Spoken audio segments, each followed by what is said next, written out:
마태복음 13장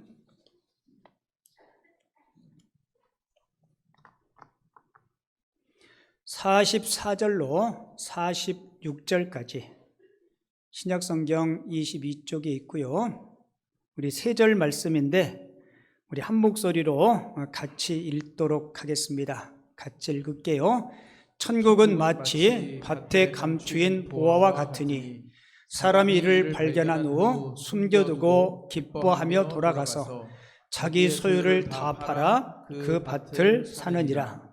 또 천국은 마치 좋은 진주를 구하는 장사와 같으니 극히 값진 진주 하나를 발견하며 가서 자기 소유를 다 팔아 그 진주를 사느니라.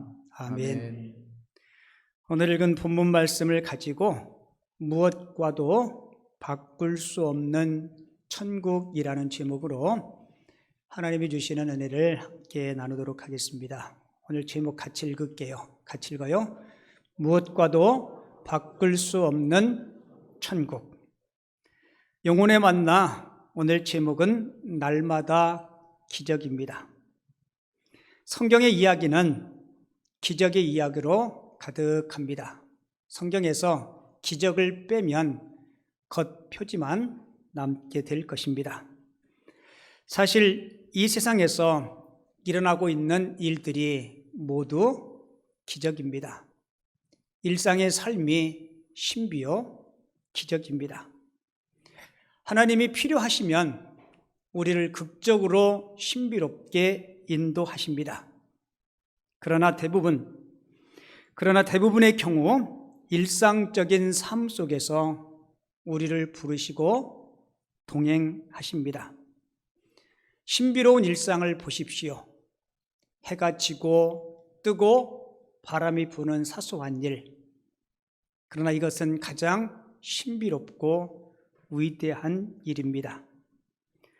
살아있는 지금 이 순간, 꽃과 시와 별을 보고 감탄하는 것. 이 세상 수십억의 인구 중에서 당신을 만난 것 모두 기적입니다. 이제껏 살아온 날도 기적이었고 그리고 살아갈 기적이 눈앞에 있습니다. 무엇보다도 볼 수 없는 하나님을 믿을 수 있는 것이 기적입니다. 예수를 믿어 영생을 얻고 천국에 간다는 것이 기적 중에 기적입니다. 우리는 날마다 기적의 은혜 가운데 사는 것입니다. 이 은혜를 아는 것이 뭐예요? 감사요, 행복입니다. 오늘 설교 제목이 뭐라 그랬어요? 무엇과도 바꿀 수 없는 천국. 그러니까 세상 모든 것보다 귀하디 귀한 게 천국이에요. 그 어떤 대가를 치르고라도 우리가 얻어야 하는 천국. 1866년도 병인년에 예수 믿는 성도들이 많이 순교를 당하고 박해를 당해요. 무엇과도 바꿀 수 없는 천국을 얻기 위해서 목숨을 바쳤던 신앙의 선배들. 영화 중에 한 대목인데요. 무엇과도 바꿀 수 없는 천국을 얻기 위해서 목숨을 기꺼이 드렸던 우리 신앙의 선배들의 숭고한 신앙의 모습들을 잠깐 영상을 통해서 보도록 하겠습니다. 저때 그 순교를 당한 외국 주교가 있어요. 신부님이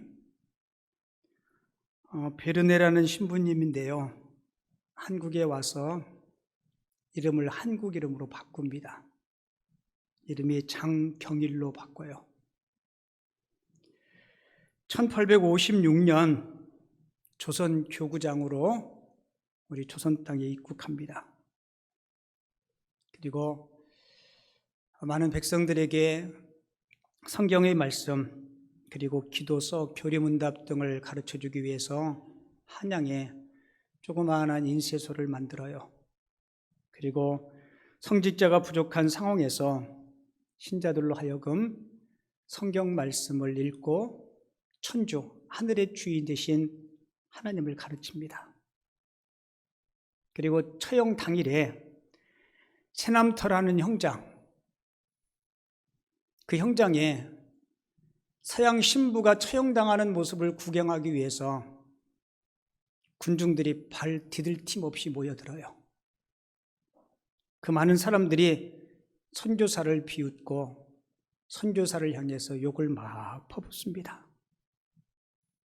그런 사람들에게 이 베르네 주교가 이렇게 말을 했대요.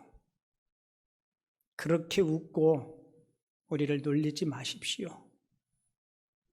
당신들은 오히려 울어야 할 것입니다.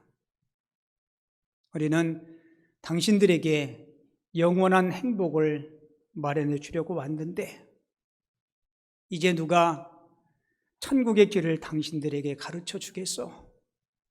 참으로 당신들은 불쌍하오. 그리고 생을 마쳤다고 합니다.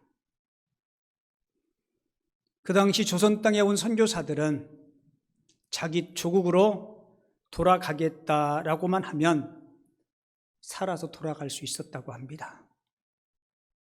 하지만 사제들은 이방 땅에서 성도들과 함께 죽음을 선택해요.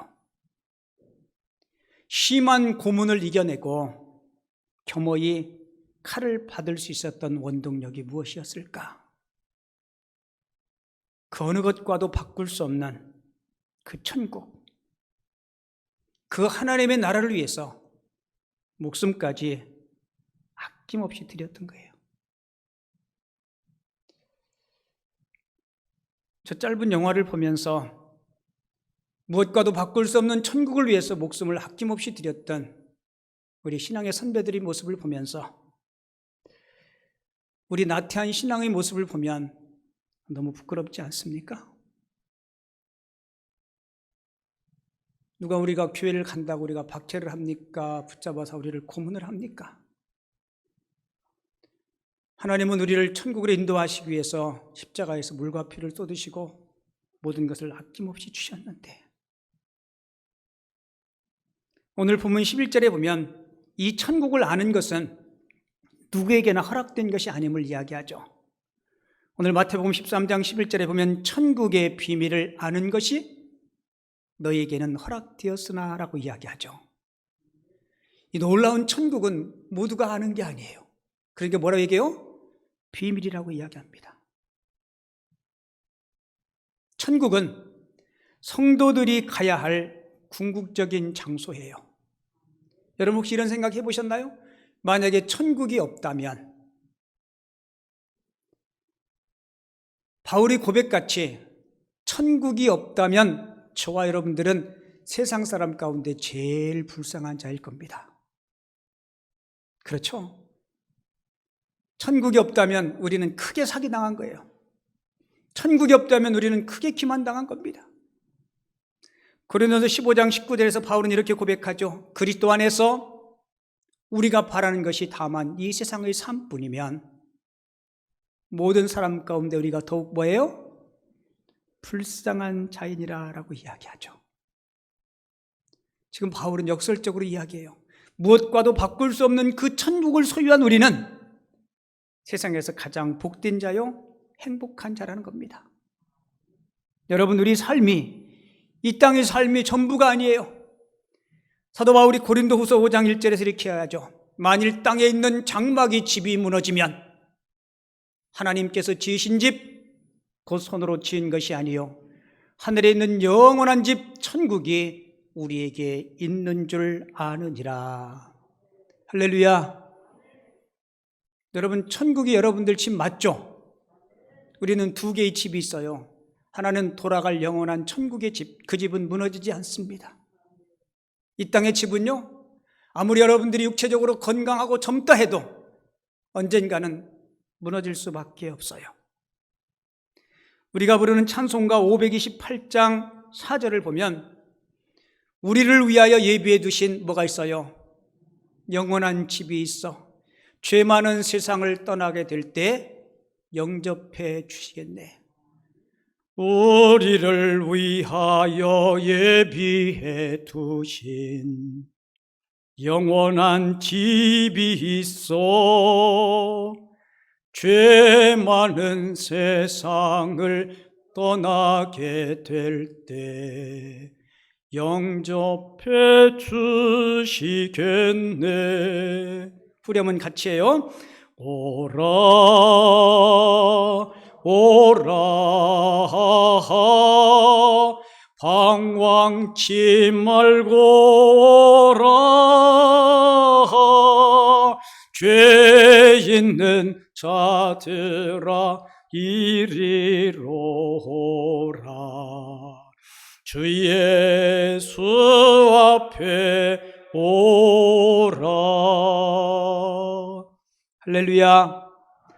오늘 예배드린 우리 모든 성도님들 한 사람도 나고자 없이 이 땅에서 승리로운 삶을 살고 영원한 천국에 넉넉히 입성하고 이 땅에서 천국 백성의 기쁨을 누릴 수 있는 하나님의 사람들이 꼭 되시기 바랍니다. 오늘 본문은 우리를 위해서 예비해 두신 그 천국이 얼마나 좋고 얼마나 값어치 나가는가를 우리 예수님은 두 가지 비유를 통해서 말씀해 주고 있어요. 첫 번째 비유가 보화 비유, 두 번째 비유가 진주 비유입니다. 이 두 비유는 자기가 가진 모든 것을 다 팔아서 소유할 만큼 값어치 있는 것, 심지어 내 목숨까지 바쳐서 소유할 만한 값어치가 있는 것, 그게 뭐예요? 여러분, 그게 천국이에요. 세상에는 내 목숨 바쳐 차지할 만한 값어치 있는 게 없습니다. 여러분, 여러분들이 소유한 것 중에 우리 전 재산을 다 팔아 소유할 만한 가치가 있는 것이 있습니까? 아마 하나 있을 거예요. 우리 자식이 아파서 죽으려고 그러는데 자식 생명을 살리기 위해서는 모든 것을 다 팔아 자식의 생명을 건질 겁니다. 맞아요, 안 맞아요? 맞죠? 이만큼 우리의 생명, 우리의 영원한 생명 천국이 귀한 거예요. 여러분, 우리 스스로에게 한번 물어봅시다. 나는 천국의 값어치를 얼마로 매기며 살아가는가? 그리고 천국의 그 값어치를 내가 깨달았다면 그 천국의 그 값어치를 위해서 얼마나 내가 헌신하고 투자하며 살아가고 있는가? 오늘 예수님은 이 비유를 통해서 더 큰 가치관, 쉽게 이야기하면 더 값나가는 것, 더 소중한 것들을 추구하며 살수록 우리의 행복 지수가 향상되고 높아진다고 말씀하고 있습니다. 오늘 비유는 보화와 진주 비유, 다르게 얘기하면 농사꾼과 장사꾼의 비유예요. 자, 우리 그래프 한번 볼까요? 두 비유죠. 농사하는 분, 상인, 그리고 보화 비유, 진주 비유. 직업은 품팔이 하는 가난한 농부예요. 그리고 한 사람은 부유한 장사꾼이에요. 이 장사꾼은 더 좋은 진주를 찾기 위해서 부지런히 세계 방방곡곡을 다니는 사람이죠. 자, 동기는, 농부는 우연히 다른 사람의 밭을 품삯받고 갈다가 뭐를 발견해요? 보화, 보물단지를 발견합니다. 그런데 이 장사꾼은, 이 상인은 더 좋은 진주를 열심히 찾아서 드디어 자기가 그렇게 탔던 극상품의 진주를 발견하게 됩니다. 그리고 공통점은 기대하지 않았는데 우연히 밭을 갈다가 보화를 발견한 이 농부의 기쁨을 이야기하고 있고요. 상인은 극상품의 진주를 열심히 찾았는데 기대감을 가지고 찾았어요. 드디어 찾았습니다. 그 찾은 후에 기쁨을 소개해주고 있어요. 그리고 두 비유의 교훈은, 한 사람은 수동적으로, 그렇죠, 자기와 의지와는 상관없이 우연히 수동적으로 놀라운 구원의 은혜를 경험하게 되죠. 여기서 이야기하는 보화는 하나님의 나라 구원의 은혜를 이야기하는 거예요. 그런데 상인은 더 큰 은혜의 행복을 사모해요. 더 좋은 진주를 사모해요. 그리고 사모한 결과 그것을 발견하게 되죠. 여러분, 비유는 두 가지지만 주제는 하나입니다. 우리가 하나님의 은혜를 체험할수록 더 고급진 행복을 누리는 가치관의 변화가 일어난다는 거예요. 다시 말씀드릴게요. 저도 여러분들도 하나님의 은혜를 체험하면 체험할수록 품위 있는 고급진 행복을 누리는 가치관, 무엇이 소중하고 무엇이 옳은지, 무엇에 대해서 우리들의 삶의 우선순위를 두어야 하는지 그 놀라운 가치 판단의 변화가 일어난다는 겁니다. 이처럼 우리가 어떤 가치관을 가지고 사느냐에 따라서 행복 지수가 달라져요. 벤저민 프랭클이라는 사람이 평생 행복한 사람으로 살 수 있었던 가치관의 중요성을 이렇게 이야기했습니다. 분명한 가치관은 동기를 부여한다 했어요. 그러니까 가치관이 뚜렷한 사람, 그러니까 무엇이 소중하고 무엇이 덜 소중한지 그 분별력을 가지고 있는 사람은 뚜렷한 인생의 목표를 정하고 살아갈 수 있다는 거예요. 그리고 이 가치관의 중요한 두 번째 중요성은 분명한 가치관은 결정을 도와준다는 것입니다. 우리가 인생을 살다 보면 어떤 어려운 결정을 해야 될 때가 있잖아요. 그죠? 뭔가를 선택해야 할 때가 있어요. 그럴 때 가치관이 분명한 사람은 결정을 쉽게 한다는 겁니다. 예를 들어서 이런 거예요. 오늘 내가 예배를 가야 갈지 아니면 놀러 가야 될지, 어느 게 더 값어치 나가고 어느 게 더 소중한지. 여러분, 굉장히 그 사소한 결정이죠. 그죠? 그런데 어느 것이 더 값 나가고 소중한지를 알면 결정하는 게 훨씬 더 쉽습니다. 그리고 분명한 가치관은 성장의 기초가 된다는 거예요. 분명한 가치관을 가지고 사는 사람은 자신을 더 성숙시킬 수가 있어요. 그리고 네 번째, 분명한 가치관은 내면적인 행복을 가져다 줍니다. 자, 가치관이 혼란스러운 사람은 갈등이 많고요. 나중에 후회거리가 많아집니다. 그런데 옳고 그름, 무엇이 값나가고 무엇이 삶의 우선순위인지 가치관이 분명한 사람은 마음에 평안이 있고 마음에 흡족한 행복을 누릴 수 있다는 거예요. 오늘 설교 제목이 뭐였어요? 무엇과도 바꿀 수 없는 천국. 우리 삶의 가장 영순위가 하나님의 나라, 영생, 생명, 하나님이어야 한다는 겁니다. 자, 예수님은 이 두 가지 비유를 통해서 우리에게 몇 가지 교훈을 주는데요.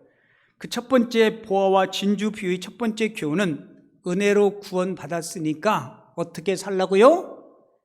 행복하게 살아야 한다는 거예요. 같이 해볼게요. 은혜로 구원받았으니 행복하게 삽시다. 여러분 삶 행복하신가요? 여러분 성도들은 행복하셔야 돼요. 하나님은 우리의 행복을 위해서 모든 것을 아낌없이 주셨습니다. 우리는 행복해야 될 권리가 있어요. 여러분, 은행이 없던 고대에 돈이나 보물을 주로 보관했던 곳이 어딘지 알아요? 땅속입니다. 땅속. 유대 랍비들은 돈을 숨기는데 가장 안전한 곳은 땅이라고, 땅에 묻어두는 것이라고 그렇게 가르쳤다고 해요. 오늘 첫 번째 비유도 그거죠. 어떤 농부가 품삯을 받고 다른 사람의 밭을 갈아줘요. 밭을 갈다가 우연히 보습에버가 툭 걸려요. 뭔가 봤더니 거기에 보물 항아리가 숨겨져 있는 거예요. 이분은 다른 사람 밭 갈다가 졸지에 부자가 되고 수지를 만난 거죠. 어떤 분이 성경 읽다가 목사님, 이 사람 좀 비양심적인 사람 아니에요? 자기 밭도 아닌데 보물이 나왔으면 주인한테 말을 해야지 그걸 숨겨놓고 가가지고 자기 모든 재산 처분해가지고 그 밭을 사고 밭이 좋아서 그 밭 샀나요? 그 밭에 감춰진 보화 때문이죠. 여러분, 예수님은 이 사람들이 지금 도덕성을 이야기하는 게 아니고 하나님의 은혜를 이분이 우연히 발견한 그 사실에 초점을 두고 있는 거예요. 이분은 뜻밖의 횡재를 만난 거죠. 여러분, 우리가 하나님을 만나고 예수를 믿게 된 것도요, 내가 어떤 의도를 가지고 주님을 믿어야 되겠다 이런 마음 가지고 불신자들이 교회에 찾아오는 경우는 극히 드뭅니다. 이 농부처럼 우연히 예수님을 만나고 그리고 천국의 비밀을 경험하는 경우가 많이 있어요. 어떤 분은 어떻게 예수 믿게 됐어요? 라고 물으면 예수 믿는 애인을 만나서 결혼하고 예수 믿는 아내 때문에 교회 나가게 되고 교회 나가다 보니까 집사도 되고 장로가 되고 천국 백성이 되었다라고 이야기하는 분이 있어요. 어떤 분은 예수 믿는 남편 만나서 천국을 소유하는 경우도 있고요. 어떤 사람은 친구 쫓아서 교회 나갔다가 어떤 사람은 학교에 입학했는데 그 학교가 기독교 학교예요. 미션 스쿨이라서 학교에 가서 말씀도 배우고 교리도 방보고 그러다가 자연스럽게 그리스도인이 됐고, 남자들 같은 경우는 이런 경우 있어요. 군대 갔는데 교회 가니까 뭐 줘요? 초코파이 주니까 초코파이 얻어먹으려고 교회 나가서 세례도 받고 그러다 보니까 그리스도인이 되었다고. 그야말로 우연히 이루어진 일이죠. 자, 근데 보세요. 내게는 그게 우연일지 모르지만 하나님 편에서는 절대로 우연이 아니라는 겁니다. 하나님은 창세전부터 우리를 하나님의 자녀로 삼으시기 위해서 우리를 계획하시고 하나님의 특별한 은혜로 저와 여러분들을 구원해 주신 줄을 믿습니다. 그래서 바울은 에베소서 2장 8절에서 이렇게 고백하죠. 너희가 그 은혜를 인하여 믿음으로 말미암아 구원을 얻었나니 이것은 너희에게서 난 것이 아니요 하나님의 뭐라고요? 선물이라고 이야기합니다. 오직 하나님의 특별한 은혜, 그 은혜의 선물 때문에 저와 여러분들이 천국 백성 하나님의 자녀된 것을 믿습니다. 그래서 오늘 본문에도 보면 이를 발견한 후 숨겨두고 뭐 했다 그래요? 기뻐하며 돌아가서 자기 소유를 다 팔아 그 밭을 사느니라 라고 말씀하고 있죠. 사랑하는 성도 여러분, 우리 모두 천국을 발견한, 아니요, 천국을 소유한 이 농부처럼 천국의 행복과 천국의 기쁨을 누리며 살 수 있는 하나님의 사람들이 꼭 되시기 바랍니다. 우리 김포남현교회 4대 비전 중에 첫 번째가 뭐예요? 같이 큰 소리를 읽어요. 시작. 천국의 기쁨을 경험하고 천국을 확장하는 교회. 그래서 예수 믿는 저와 여러분들은요, 기뻐해야 돼요. 그래서 바울은 항상 기뻐해야 될 것을 권면하고 있죠. 자, 그런 의미에서 저한테 눈웃음을 한 번씩 쏴주시기 바랍니다. 자. 그리고 오늘 비유를 통해서 두 번째 주신 교훈은 더 큰 은혜와 더 고급진 행복을 추구하며 살아야 해요. 무슨 행복이요? 더 고급진 행복. 여러분, 첫 번째 비유는 농부가 밭을 갈다가 우연히 보화를 발견했죠.